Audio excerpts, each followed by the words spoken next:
Hey everybody, how's it going? Welcome back to the 100 OCs Challenge. Now, even though I've been doing this channel for over a year, I still haven't learned that you all love giving me suggestions. We are in episode 2 of this series and I already have more suggestions than I can keep up with. So, honestly, thank you all so much for that. I'm really glad to see that you're all enjoying the series because so far, this has been a blast. Of course, we're early into it, so there's a lot of fresh ideas. Once we hit maybe the 50s or 70s, things might start getting rough. But for this second episode, we are taking a suggestion from Strong Guy 159, who suggested a cyborg werewolf character. And so, I introduce to you Derek Lupin, aka the Psychanthrope. Shout out to Nerd Comics Inc. for that name. Derek Lupin was a hacker from the Undercity who was caught and arrested for his crimes after his rebel group was betrayed by a member of Z-Corp's paramilitary force. He was beaten nearly to death when he was rescued by his crew. In order to save him, the other rebels gave Derek cybernetic augmentations and a blood transplant with what they believed to be normal human blood that they got from a sketchy guy in the alley. But desperate times call for desperate measures. In reality, though, Derek was injected with wolf DNA, and slowly, Derek's body began to transform, growing bigger, hairier, and more muscular. Before long, Derek had permanently become a full-fledged wolfman. His new, massive body became ill-suited to quickly hack into the systems, and Derek had no choice but to become the muscle of the team. The once scrawny, behind-the-scenes hacker slowly must learn how to brute force his way through his problems. Now, I promise that not all 100 of these characters are going to be some kind of take on a monster, but I really liked this idea, and I really wanted to try practice drawing some cybernetic machinery, so I went with it. You'll also notice a little bit of a change of scenery.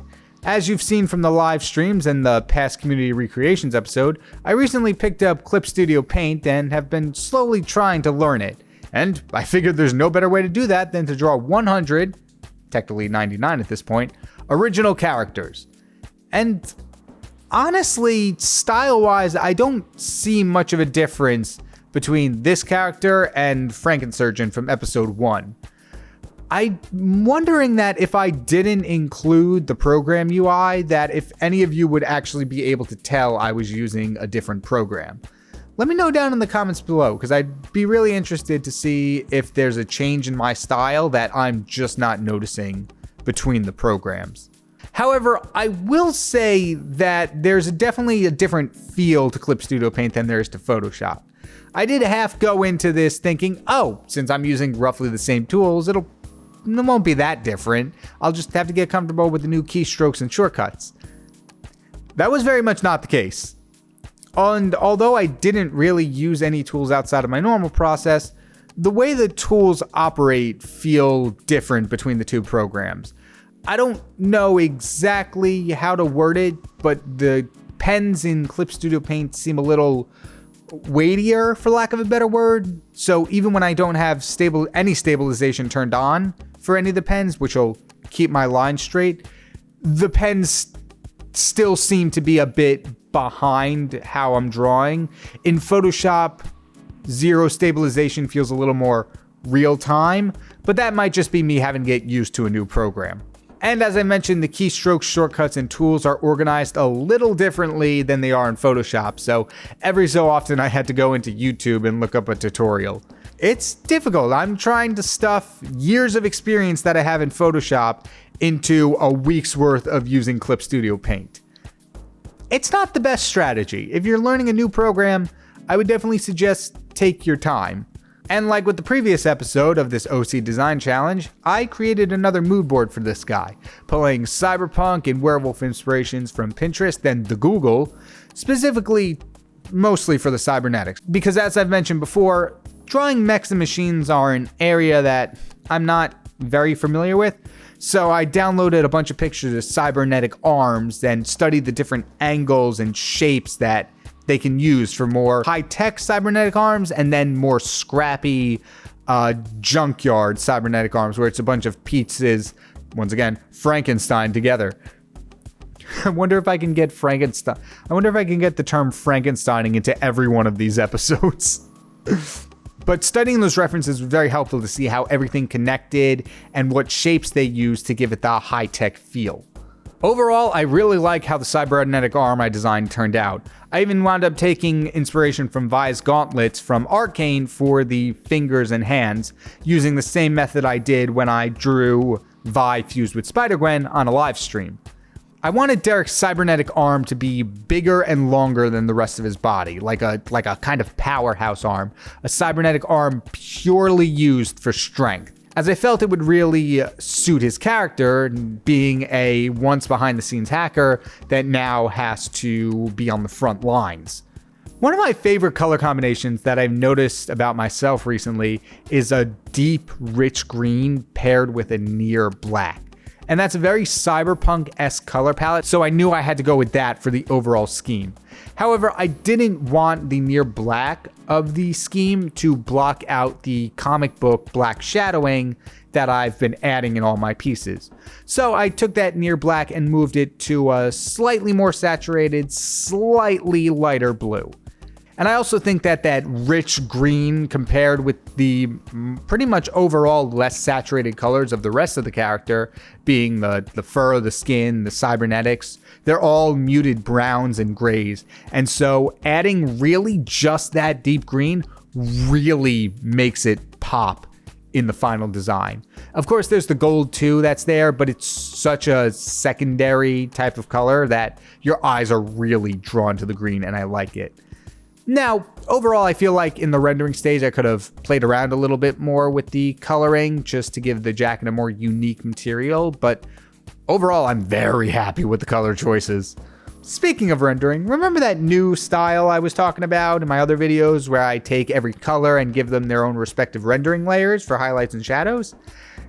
Yeah, forget about that. It's gone. I did something completely different here. I tried a new rendering style taking heavy inspiration from the Starfish Face and Mary Landro, two comic artists that I've mentioned on the channel before. This time around, not only did I not give each color their own highlights and shadow layers, I didn't even give all the flats colors their own layers.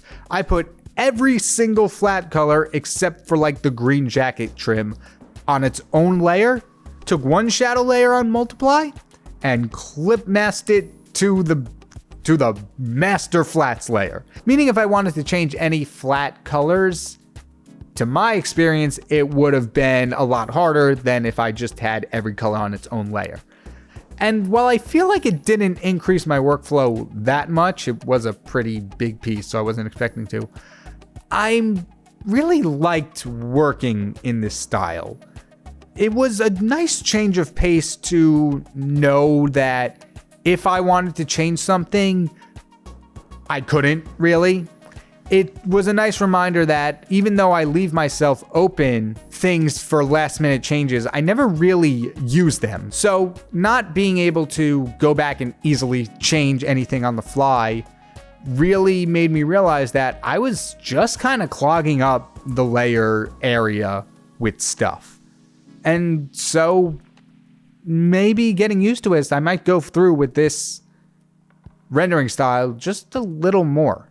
And unlike in the previous episode where every color got its own unique color for rendering, this rendering style does make all the parts feel cohesive. Just using the same purple on Multiply and shifting its hue and saturation depending on which color it is really brings the whole piece together, and I really like the way that this one looks a lot more than Frankensurgeon from the first one.